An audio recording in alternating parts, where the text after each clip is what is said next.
Vamos lá, pessoal. Vamos voltar aqui os nossos estudos.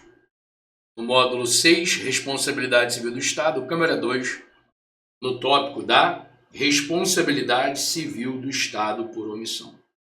Você estudou comigo ainda há pouco a responsabilidade civil do Estado por ação. Agora você vai estudar comigo a responsabilidade civil do Estado por omissão. Na responsabilidade civil do Estado por ação, o Estado responde em razão do fazer que causou dano. Ou seja, um agente público prestando serviço público, um agente de uma delegatária prestando serviço público, ou seja, um agente prestador de serviço público prestando serviço público está fazendo, causa dano a alguém. Agora, existe também a responsabilidade por omissão. A responsabilidade por omissão é a responsabilidade pelo não fazer. E esse não fazer causa dano. Ou seja, um agente estava obrigado a fazer, mas deixou de fazer. O agente estava obrigado a prestar o serviço público, mas deixou de prestar. E em razão desse não fazer, alguém sofreu dano. O exemplo típico é aquela senhora que passando mal, fica a madrugada inteira passando mal, procurando atendimento. Quando chega no hospital público, continua a passar mal, ninguém atende essa senhora, e quando ela é atendida, ela está morta, ela morreu de hemorragia. Então, a senhora que procura atendimento no hospital público não é atendida e morre de hemorragia, isso aqui é um caso típico de responsabilidade civil do Estado por omissão. Legal? Perfeito. E aí, né, a responsabilidade civil do Estado por omissão, vou falar um negócio com vocês aqui, né? A responsabilidade civil do Estado por omissão, ela não é assim tão bem tratada pela norma, ou seja, pela Constituição e pelas leis, como a responsabilidade por ação, tá? Ou seja, para explicar a responsabilidade civil do Estado por omissão em razão do não fazer, a gente não tem tanta tranquilidade quanto a gente tem para explicar a responsabilidade civil do Estado por ação.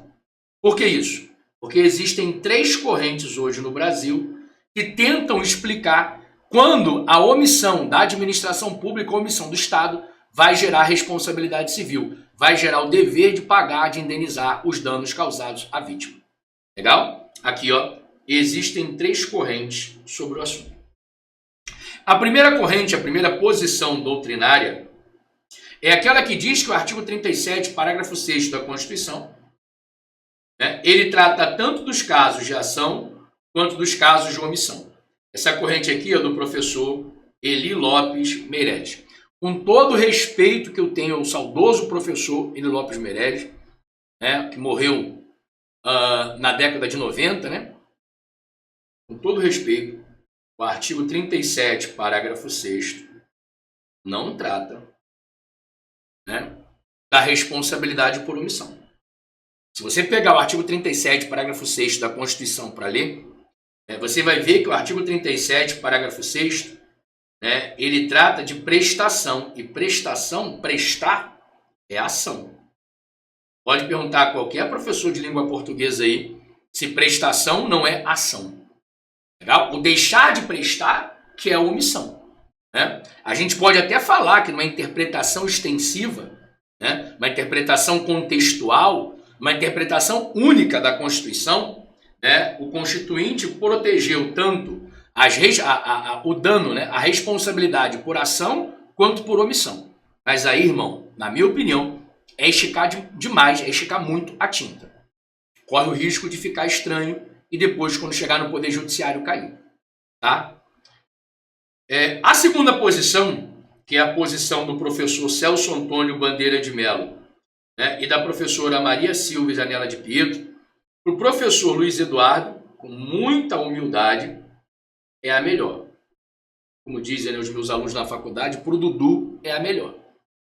Por que isso, gente? Porque o artigo 37, parágrafo 6º da Constituição, vamos ser sinceros, ele só trata da responsabilidade objetiva por ação. Ou seja, o artigo 37, parágrafo 6º da Constituição, ele não trata da responsabilidade civil por omissão, cara. Vamos abrir o jogo, não trata. Legal? Ele só trata da ação. Por quê? Porque eu já te falei. O 37, parágrafo 6º da Constituição, ele usa a palavra prestação. Prestar é ação, não é omissão. Legal? Assim, né, o que acontece? A responsabilidade, né, por omissão, aqui por omissão, né, é uma responsabilidade subjetiva pela culpa do serviço mais falta do serviço. E quem é que diz isso? Isso aqui não está escrito em lei nenhuma. Isso aqui é doutrina. Legal? Professor, o senhor explica melhor? Claro que eu explico. Olha aqui. Quando a gente fala, e a gente viu isso aqui quando for estudar a segunda fase da responsabilidade, no bloco 1. Aí eu explico de novo. Ó, olha aqui. Ó. Quando se trata de responsabilidade civil do Estado por omissão, essa responsabilidade ela é subjetiva. Se é uma responsabilidade subjetiva, tem que analisar a culpa. E qual culpa? Aqui a culpa é do serviço. Qual serviço? Óbvio, serviço público. Então aqui a gente parte de um princípio, de uma premissa, que a culpa, né, é do serviço nos casos de omissão. Por quê? Porque eu não vou precisar achar qual foi o agente público que errou. Então, por exemplo, ó, aquela senhora, olha o cabelo aqui da senhora, ó, foi até o hospital público, ficou sangrando a madrugada inteira, né? E ao final, quando o dia amanheceu, ela estava morta em razão de uma hemorragia, né? O choque hipovolêmico, hemorragia generalizada. Essa morte, né, que ocorreu porque ela ficou a madrugada inteira no hospital, né? Hospital público, né? Procurando atendimento, ela assim pode ter sido atribuída porque o ginecologista faltou. E essa aqui, ó, é a primeira tese de defesa da administração. Tentar empurrar a culpa para um agente público. Só que, meu amigo, olha para o quadro, ó. Nessa teoria aqui, eu estou pouco me importando se o ginecologista faltou. Porque a culpa não é do ginecologista. A culpa é do serviço. Se o ginecologista faltou, a administração que se vire para achar um outro médico, um outro ginecologista, o ginecologista que está de plantão substituto, num outro hospital, cara, o serviço público como um todo, por isso culpa do serviço, que se vire para achar um médico para atender essa senhora, porque não pode ela morrer de hemorragia.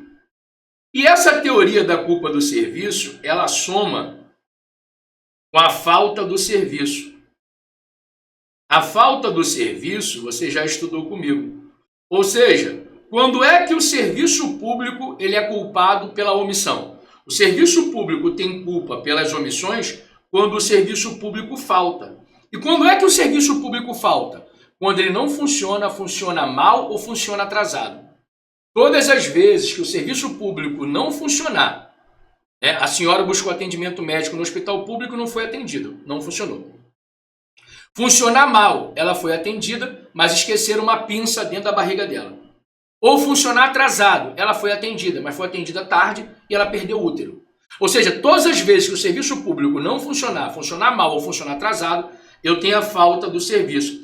Juntando a falta do serviço público com a culpa do serviço, existe a responsabilidade subjetiva. Está caracterizada a culpa e existe responsabilidade civil do Estado por omissão. Essa culpa subjetiva aqui, ó, essa análise de responsabilidade subjetiva é diferente do direito civil, né? No direito civil, a responsabilidade subjetiva é pegar o agente e apontar dolo ou culpa. Aqui eu não estou interessado nisso, não. Aqui, ó, eu estou, desculpa a expressão, andando para qual foi o agente público que errou. O que eu quero dizer é que existe uma culpa do serviço porque o serviço público faltou. O serviço público não funcionou, funcionou mal ou funcionou atrasado. Está caracterizada a culpa do serviço público, está caracterizada a responsabilidade subjetiva, está caracterizada a responsabilidade civil do Estado por omissão. Pessoal, com muito respeito, eu vou falar para vocês aqui agora. Na minha opinião, essa é a melhor corrente. É a corrente que, para quem sabe trabalhar com direito administrativo, a gente consegue manusear isso aqui bonitinho no Poder Judiciário.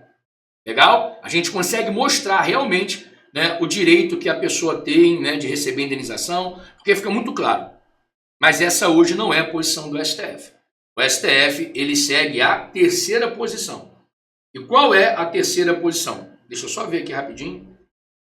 Descer aqui para não ter problema. E qual é a terceira posição? A terceira posição, aqui ó, é aquela em que há uma divisão entre a omissão genérica e a omissão específica.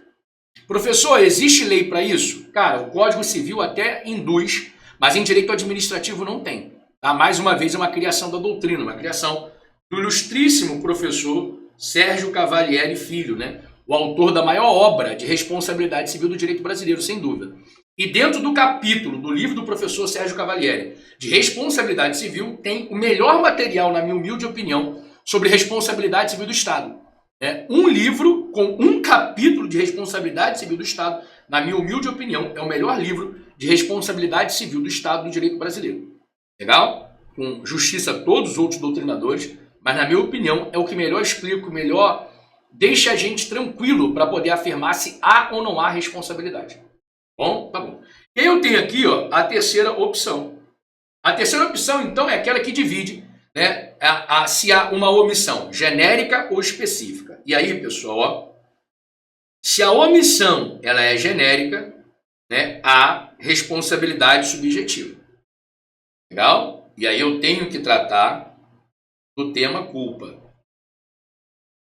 Se a omissão ela é específica, há responsabilidade objetiva. E aí eu não preciso tratar do tema culpa. Legal? Eu não preciso analisar a culpa da administração ou do agente. Essa aqui ó, é a atual posição do STF. Essa hoje é a atual posição do STF. O STF trabalha com a tese da omissão genérica e da omissão específica.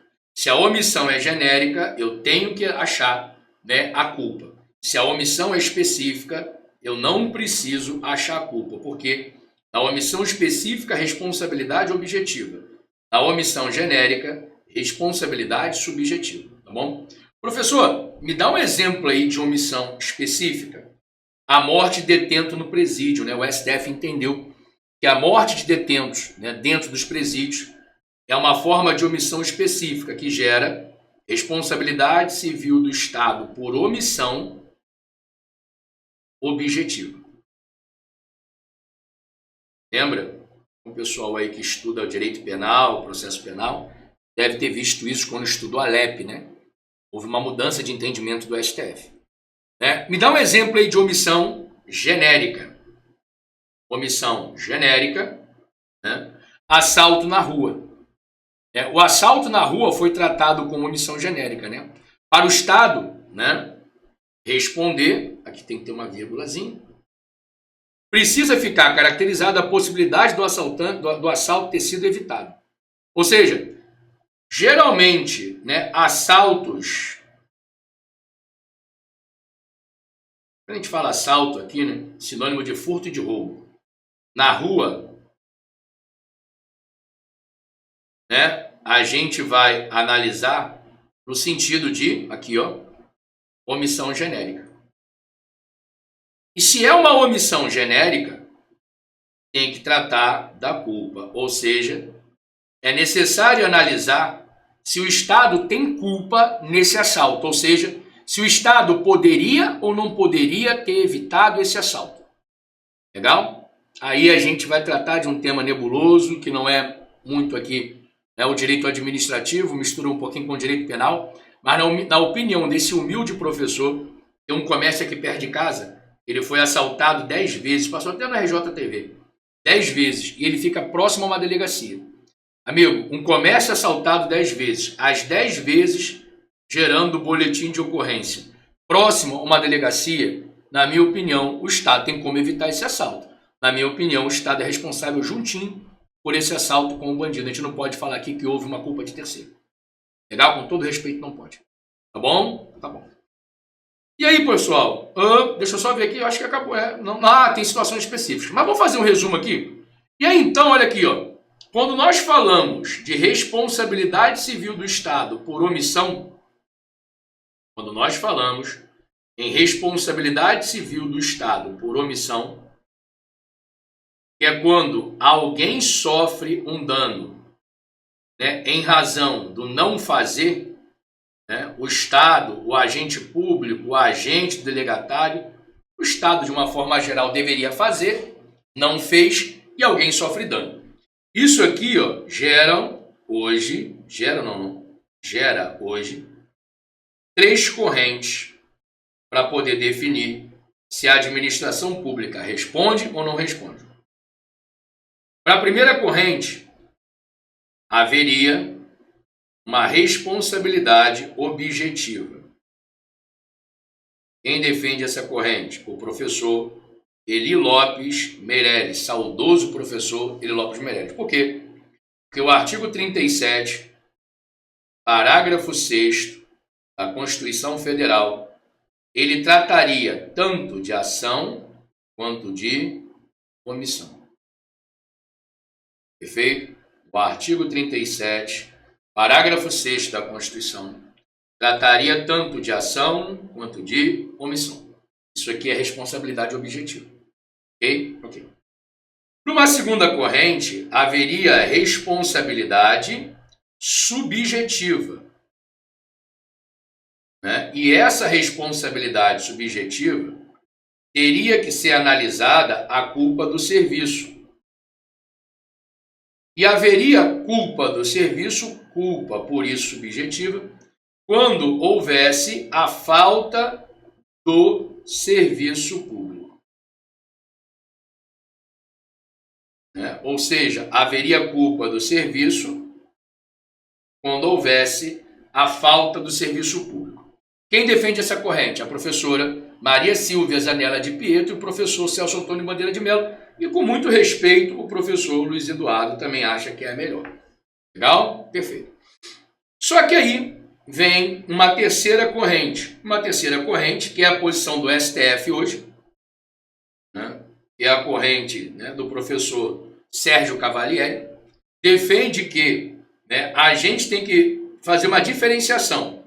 Qual é a diferenciação, professor? É necessário que a gente diferencie a omissão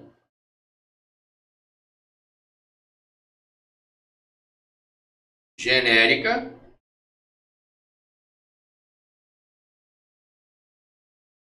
da omissão específica.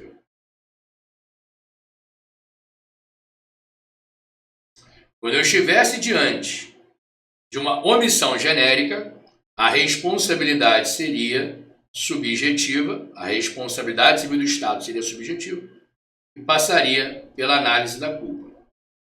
Já quando houvesse uma omissão específica, a responsabilidade seria objetiva e não precisaria passar pela análise da culpa. Não seria necessário analisar a culpa. Pronto, esse é o resumo hoje. Para qualquer prova você responder, seja uma prova discursiva, para você que vai fazer prova, por exemplo, aí de hoje, aqui no TRF aqui do Rio, delegado, né, que você precisa dominar as 3 correntes, seja para você que vai fazer uma prova mais simplória, que geralmente eles vão cobrar a posição do STF. Geralmente, prova mais simplória são provas que não têm prova discursiva.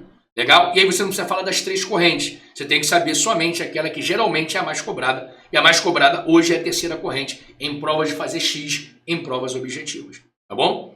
Antes de eu te liberar para o intervalo, nós fazemos um intervalinho aqui rapidinho, né, e já partir para a gravação do próximo bloco, eu quero tratar com vocês algumas situações específicas, né?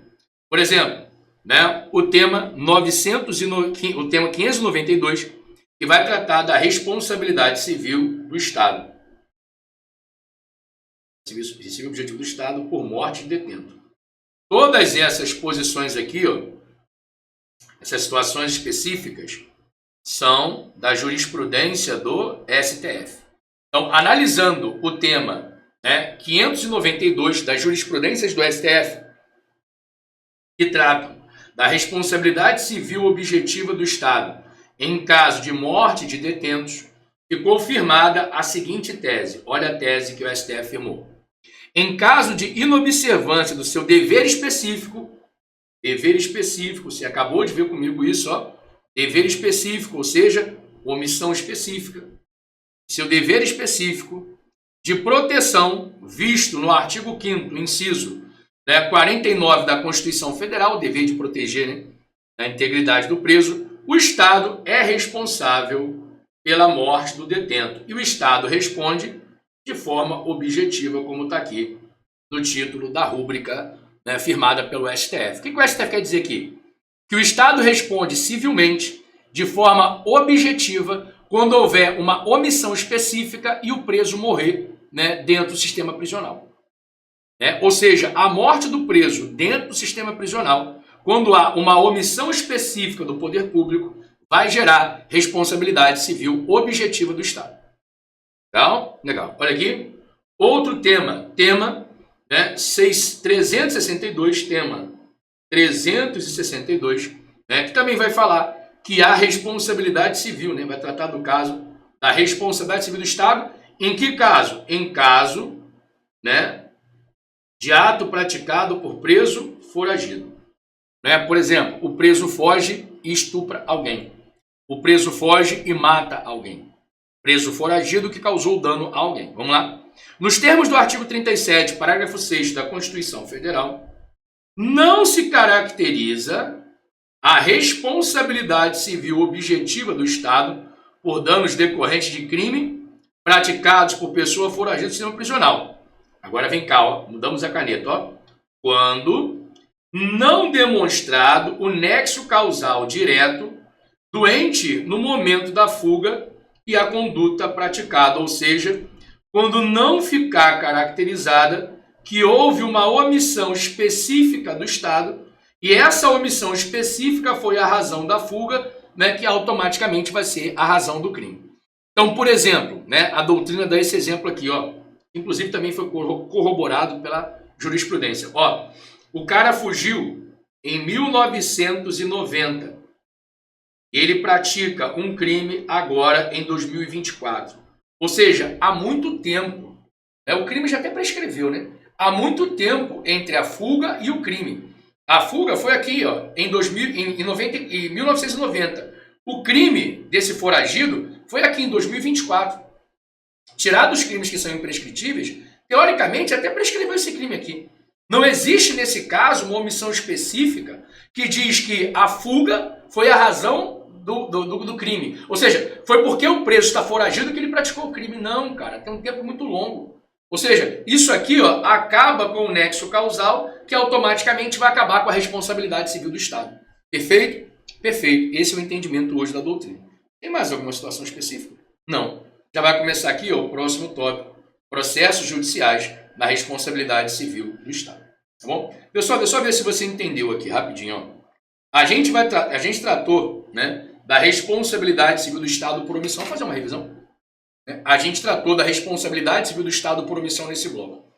A responsabilidade civil do Estado por omissão, a gente tem 3 correntes para tentar explicar quando o não fazer do Estado gera dano a alguém. Por que eu estou falando isso? Porque muita gente pensa que a responsabilidade civil do Estado por omissão, ela é tratada na lei assim expressamente no Brasil. Não está.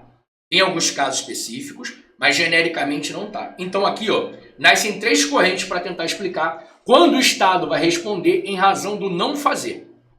1. Primeira corrente do saudoso professor Hélio Lopes Meireles, que diz que o artigo 37, parágrafo 6 da Constituição, tratou tanto da responsabilidade civil do Estado por ação, quanto a responsabilidade civil do Estado por omissão. Todo respeito ao professor, o saudoso professor, a humilde opinião do professor Luiz Eduardo, não é isso que acontece. Eu tenho a segunda corrente, que é a corrente da professora Maria Silvia Zanella de Pietro, e do professor Celso Antônio Bandeira de Mello, e humildemente a opinião desse professor aqui também. Que a responsabilidade civil do Estado por omissão ela é subjetiva. Subjetiva por quê? Porque eu tenho que analisar a culpa do serviço público, que vai ser culpado quando o serviço público faltar. Ou seja, em razão da falta do serviço público, o serviço público vai ser culpado pelo dano causado pela omissão. E quando é que o serviço público falta? quando ele não funciona, quando ele funciona mal ou quando ele funciona atrasado. E aí nós temos a terceira corrente, a corrente do STF e do professor Sérgio Carvalhieri Filho, que defende o seguinte, ó, quando há omissão, a gente tem que diferenciar se a omissão é genérica ou se ela é específica. A omissão genérica, ela vai gerar responsabilidade civil subjetiva, analisando a culpa. Se a omissão é específica, ela vai gerar responsabilidade civil objetiva do Estado, sem a necessidade, né, de analisar a culpa. Perfeito? Perfeito. Ou seja, omissão genérica, responsabilidade subjetiva, analisa a culpa. Omissão específica, responsabilidade objetiva, não precisa analisar a culpa. Material completo com todas as correntes, com todas as teorias sobre a responsabilidade por omissão. É um tema que, quando cai, o examinador tem o seguinte objetivo: separar joio do trigo, separar aquele que avança e aquele que fica. E você, agora, é um daqueles ou uma daquelas que vai avançar, se Deus quiser. Tá bom? Já te convido para o próximo bloco, onde a gente vai estudar o procedimento para ver a responsabilidade civil do Estado. Bom, é VaptVupt e eu já estou voltando.